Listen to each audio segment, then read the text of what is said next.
Sometimes I ask myself this question in my heart. Can I truly live well on my own? This question is not mere curiosity, but a sincere inquiry posed at the moment of facing life's deepest anxiety. We all have grown within the bonds among countless people. The warm touch of our parents. The jokes and laughter shared with friends. The excitement exchanged with loved ones. The worries and small achievements shared with colleagues at work. All those moments and traces gathered together have made who I am now. Like layers of sediment stacked one upon another. We have taken root and grown upon the soil of connection. That connection was like a lifeline that allowed us to feel we were linked to the world. But one day, suddenly, the familiar sounds begin to fade away little by little. And there comes a moment when you feel that the surroundings have grown silent. The moment you step into your home after work. The room is filled with an unfamiliar stillness and silence. The refrigerator hums quietly, and only the distant sound of cars seems to barely hold on to the traces of the day. The once familiar sound of people's laughter, warm conversations, and even the music that used to flow cannot fill the empty space and echo with loneliness. When eating, when going to bed, suddenly you are overwhelmed by the feeling of being left as an outcast. On the table lies a humble dinner to eat alone. And though the TV pours out countless stories, no one responds. The emotion that rises from deep within the heart at that moment is loneliness. A deep emptiness as if no one is looking for me. A vague fear as if I've been left alone in this vast world. And the anxiety that perhaps I may never again share a warm heart with someone presses heavily on my chest. Loneliness is not merely the state of being alone, but a feeling that stems from the sense of loss. As if the connection between people has been cut off.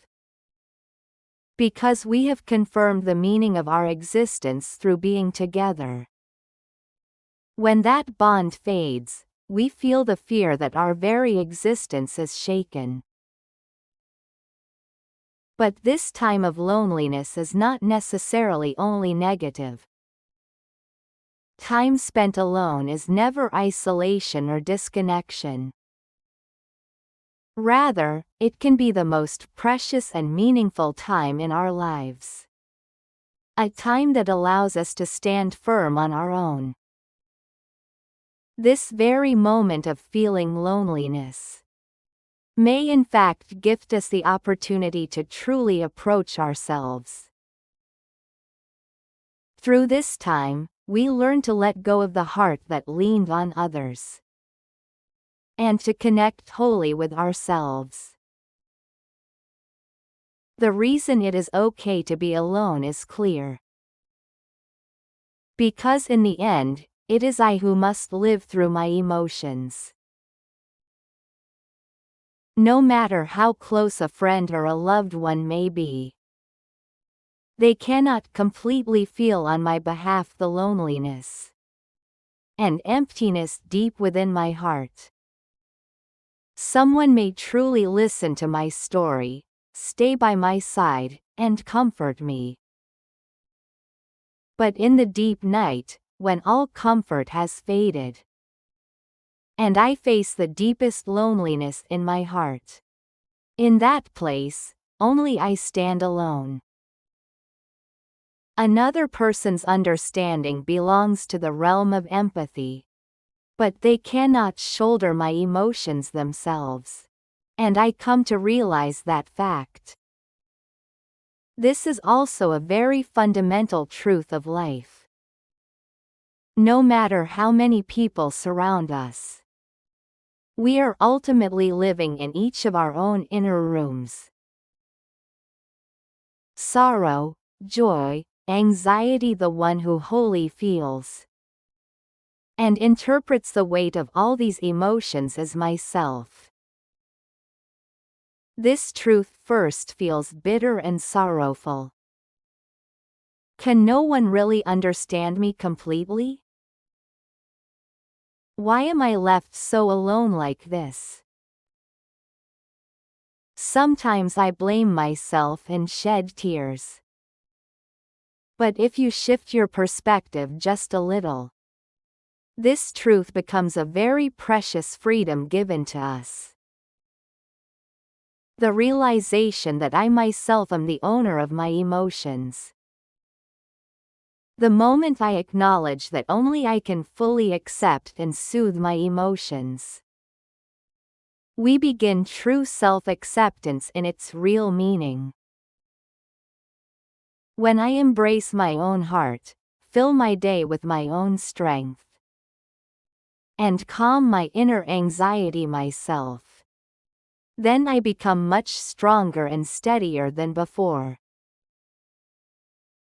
The most precious gift that this time alone gives us is the experience of regaining the initiative of our own life. Another reason is, the fewer expectations we carry, the more surprisingly at ease the heart becomes. As we live, thoughts like these suddenly arise. Why is there no call first? Did I perhaps do something wrong? Everyone else seems to be happily together. Why am I the only one alone? Such expectations eventually cast a deep shadow of disappointment.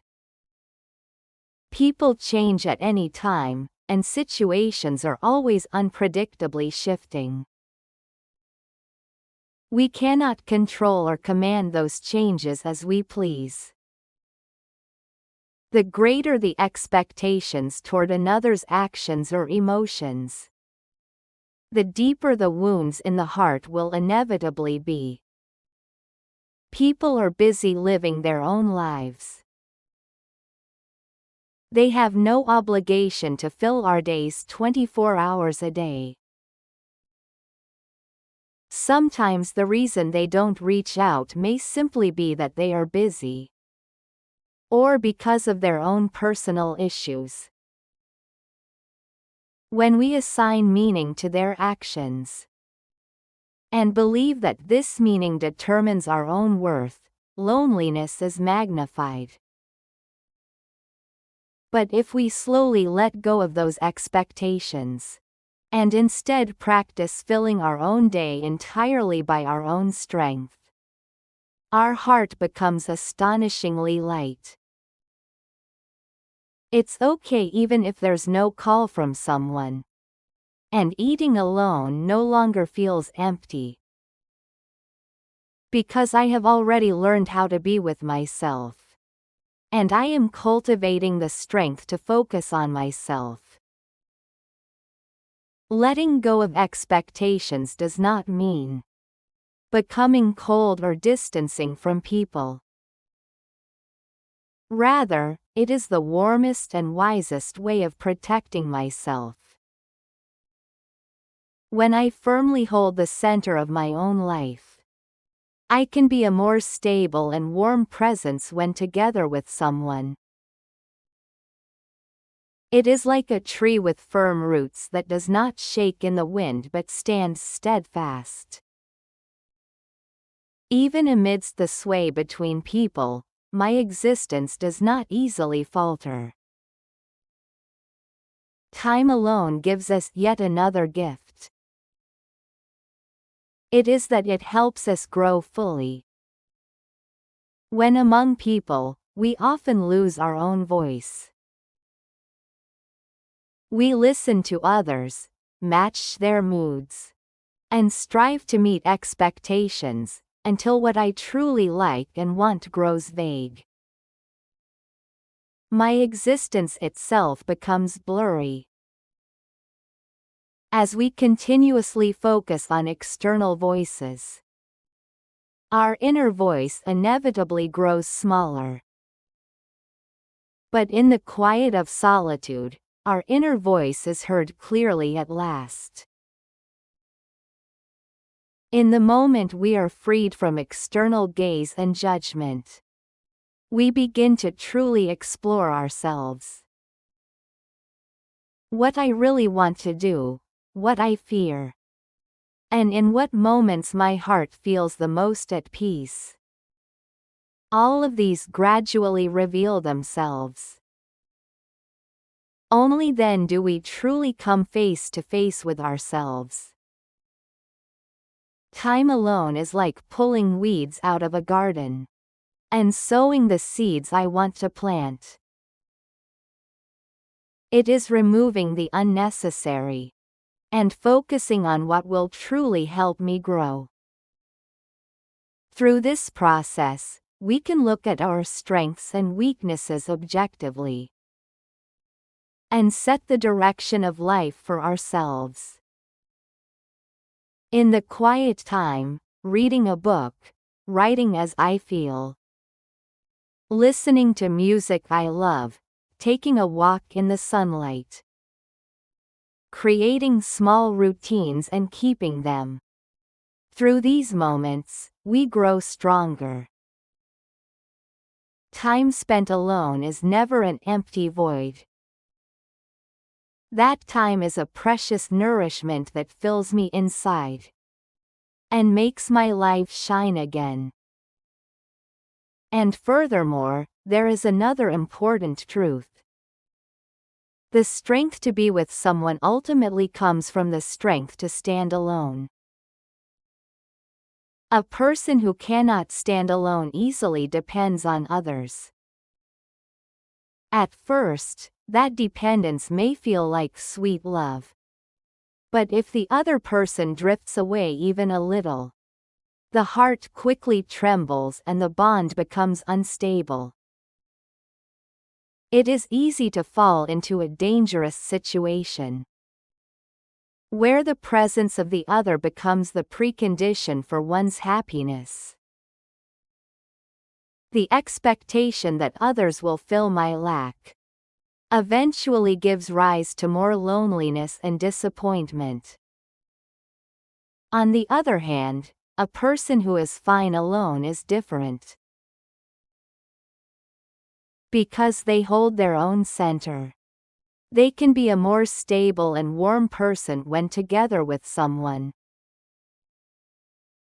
One who knows they are a whole being has no need to cling desperately to others. Instead, they can wholly enjoy the joy of being together. The phrase "I can't live without you" comes from anxiety and dependence. But the phrase "it's good because I'm with you" comes from true love that blooms from one's own wholeness. The difference between these two sentences lies precisely in the inner strength to stand fully alone. When one becomes strong while standing alone, we can cultivate healthier and more beautiful bonds with others. Then how can we make our time alone more meaningful without succumbing to loneliness? The ways to turn this time into an opportunity for growth are simpler than you think. First, create your own small rituals.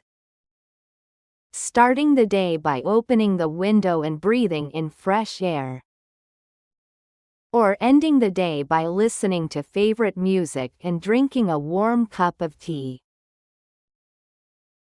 Such small but repeated personal habits stabilize the mind and provide a firm center in daily life. Caring for oneself is the most basic practice of nurturing love for oneself. Second, challenge yourself to new learning. Trying an unfamiliar recipe or taking an online course in a field of interest is good. Exercising consistently, even just 10 minutes a day, is also a way. What matters is not size or achievement, but the process itself of steadily doing something for myself. Tasting the joy of growth becomes a powerful driving force to overcome loneliness.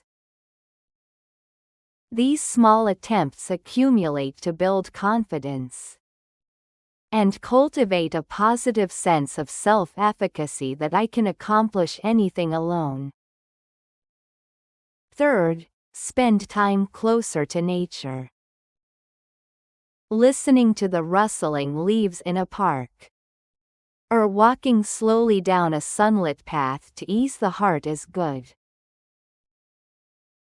Nature has a quiet healing power that soothes the anxiety and loneliness we feel.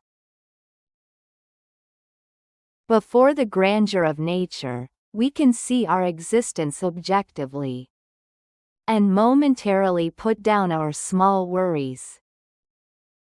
When we sense the order of nature, we realize that our lives too flow naturally within it. Fourth, take time to converse with yourself. Write even a short diary or record the moments you were grateful for today to organize your heart. Sometimes, honestly writing down fears or loneliness can also be of great help. The moment you take out the emotions hidden deep inside, you may feel much lighter than expected. Simply expressing emotions outwardly helps us regain control over them. Writing a letter to yourself is also a good way. Me of now, sending warm comfort and encouragement. To me of the future, or to me of childhood. Being alone is not proof of unhappiness or failure. It does not mean defeat just because you are not with someone. And it does not mean abandonment just because you are not loved. On the contrary, being alone can be the most courageous choice. To take full responsibility for and love your own life. In that time, we learn how to become the most reliable and warm friend to ourselves. At the end of the day, look in the mirror and say to yourself, "Thank you for enduring today as well. Because you are here, I am okay." That short sentence will make your time alone less lonely and far more meaningful. You are already shining enough on your own. Finally, I ask you, in this moment of being alone, what emotion do you feel most often? And how are you comforting that emotion?